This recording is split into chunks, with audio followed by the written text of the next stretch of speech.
कथा जो रत्नभंडार संपर्क में बीजेडी किछि कहवा तार नैतिक अधिकार नहीं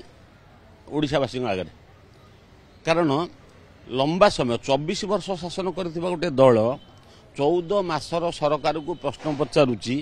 जो सरकार भारतीय जनता पार्टी सरकार दायित्व नवा मात्रे के चारिद्वार खोलिले समय क्रमे गोटिक पर गोटे रत्नभंडार खोलिले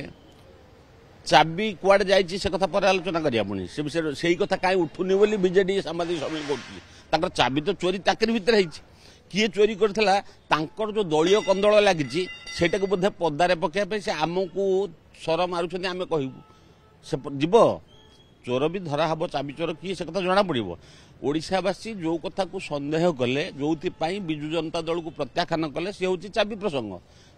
माने 24 वर्ष पूरी गला से प्रश्नर उत्तर मिलना चाबी कुआड़ा गला बोली आमे किंतु निर्धारित समय रत्नभंडार खोलिलु सब जिनस गुड़िक सिफ्ट है रत्नभंडार मरामती है पुणी यथास्थान को रत्न गुड़िक फेरी जाइए पुणी निर्धारित समय कमिटी गठन होती दायित्व संपन्न उच्चस्तरीय व्यक्ति मानक लेकिन कमिटी गठन होती से निर्धारित समय पुणी रत्नभंडार गणति मणति भी हम ये जो भारतीय जनता पार्टी सरकार सामान्य त्रुटि करना कर संभावना नहीं ए संपर्क में ओडिशावासी मनरे पूरा विश्वास अच्छी ए सरकार उपरे बिजु जनता दल ए प्रसंग में कौन प्रश्न उठेले तार कौन माने नहीं से लुट शब्दटा जहां उद्दिष्ट